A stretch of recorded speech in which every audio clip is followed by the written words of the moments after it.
first it seemed like a normal ultrasound, but suddenly the doctor noticed something very disturbing. He didn't want to believe the picture on the monitor. The Perkins pregnancy took a very dramatic turn, but what the doctor saw, keep watching. If you want to know the Perkins story, for years the couple Lauren and David Perkins had been trying to have a baby. Unfortunately, with no luck, after several failed attempts, they took a different route. They chose artificial insemination, and Laura eventually became pregnant. Suddenly the day of the first ultrasound was here, and the expectant parents couldn't wait to see their baby's heartbeat for the first time. It was love at first sight. When David first saw Lauren, he knew they were getting married. Their first date was Baylor University football match in 2003.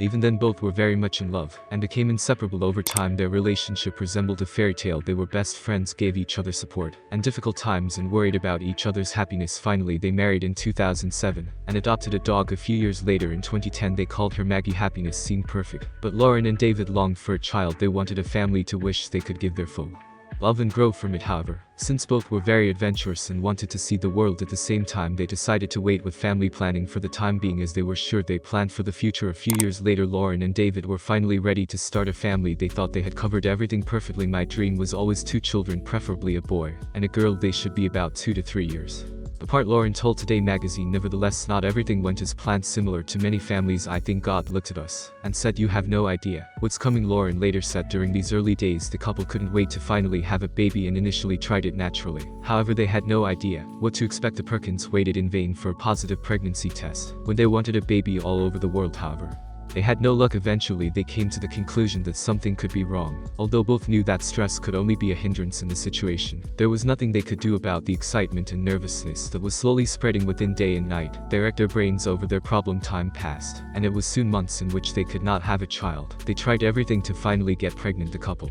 paid attention to a healthier diet, took vitamins and supplements, with devastating results. Since even after months no pregnancy was recorded, they finally discussed whether they should tell their families. Since both Lauren and David themselves did not know exactly what was going on, they decided not to initiate their family for the time being. This would only mean extra pressure and make it difficult to have a baby, even if they didn't want to make their problem public. Their secret ate them up internally. Further unsuccessful attempts followed. In the end they could not and did not want to keep it a secret anymore. They had to tell their family, if only to find comfort in them. Before that, however, they wanted to have exhausted every possibility, and therefore waited so long. For a total of 18 months the couple tried to have a child, but the success failed to materialize. Lauren and David felt more disappointed than ever. The disappointment and frustration now began to affect their relationship, and they burdened not only themselves, but also family and friends. Starting their own family now seemed impossible, and they wondered if they would ever hear the laughter of their children. What life without children would be like. The couple was now incredibly desperate and knew no way in or out.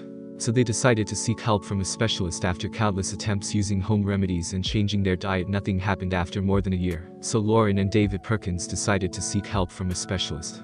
Visit a fertility specialist. After much and extensive research, they finally found a specialist they trusted and made an appointment. When they then introduced themselves to this specialist, he ran many tests and informed them of possible follow-up treatments. However, it was all very overwhelming for Lauren and David, and the high cost of such a procedure shocked them.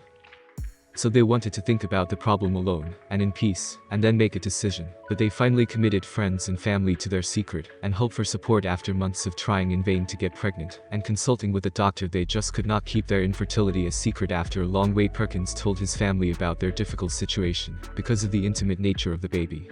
The problem, they could understand it and not resent the couple. They began to consult about what treatment would be best. They wanted to spend a little more time and thoroughly research the problem before moving on to any medical treatment and surgery. Not surprisingly, both of her loving parents support her in this difficult situation. David's wife suffered from depression, and he tried to help her by making her a nice meal when he came home. When she was still sad, he talked to her for hours and made her feel better. This is the cornerstone of any functioning marriage, although it was not always easy at first. After struggling with infertility for a year, Lauren and David Perkins decided to join a mission trip in Nicaragua. A local priestess told them that God had big things planned for them. The couple decided to try again and disregard adoption for the time being. They would now also consider medical treatment or surgery if necessary. David and Laura Perkins were trying to get pregnant naturally and via IUI treatment. When the doctor placed the needle in Lauren's hip, David almost fainted. Only when the doctor had finished the treatment did David breathe normally again. The chance that the IUI would work was just 25, so they returned to the fertility clinic. After a few weeks, Lauren took a pregnancy test and found out she was Pregnant Lauren's hormone levels were unusually high, which could indicate an error during pregnancy. It could also be a mole pregnancy in which a non-cancerous tumor spreads in the uterus. This was the case with Lauren. After subsequent examinations, they immediately arranged an ultrasound appointment. After trying in vain for so long to finally have a child, Laura Perkins' dream had come true. It was a huge surprise for the couple, who never thought they'd be able to have more than one child at once. The couple tried to imagine what it would mean to raise 6 children at a time, but it seemed unimaginable. Despite all the concern, they couldn't help but look forward to the 6 pieces. The Perkins got scared like most expectant parents when the doctor told them they were expecting their first set of triplets. Because of the lack of space in the womb, nutrients and blood supply for all the babies could not be guaranteed. They were given the option of aborting some fetuses to give others a better chance of survival, but it would not be something the couple would ever consider despite the risks. Lauren and David decided to keep the babies, the weight of her belly increasingly causing Lauren back lag and leg pain, long distance running becoming more and more excruciating for her. After one pregnancy at 30 weeks, they weighed between 737 and 1,332 grams. Despite the special circumstances, the birth went smoothly. Lauren reported that Lauren and David were able to have their first sexy triplets 4 days after birth. He was at the bottom of the uterus after 4 months. When the 6 were finally able to come home after 5 months, the whole family was united. Even though Lee had to fight harder than her other siblings, she remained tough and persistent. The surgery went well, and soon Lee was on her way home. The Perkinses were overwhelmed by the support they received. Many also helped with house preparations for additional childcare. Baby Lee's first Christmas for the Perkins 6-pack tuplets was spent with her parents. Lauren and David's 6 siblings were healthy, and all 6 siblings seemed to have a unique bond. Lauren decided to publish her experience as a mother of 6lings by starting a blog called Perkins 6-Pack, in which she describes a special daily life as a mother of 6 children. Kenny and Bobby McCaughey welcomed 7 sweet babies into their family on November 19, 1997. Today the 6 pieces are 7 years old, and the Perkins package is happier than ever with the names of these angels: Nathan, Brandon, Natalie, Alexis, Kelsey, Joel, and Kenny Jr.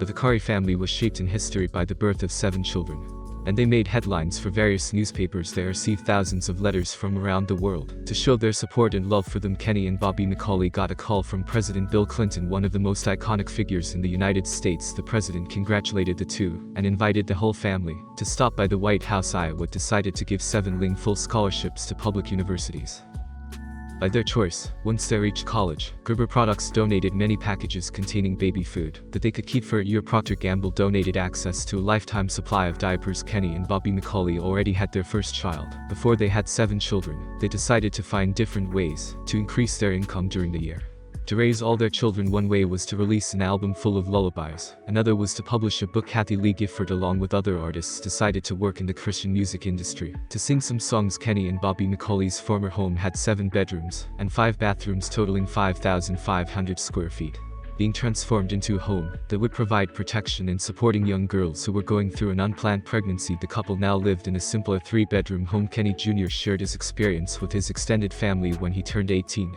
Kelsey decided to take a public relations course that dealt with how to communicate information from an authority figure to a specific audience. Thanks for reading.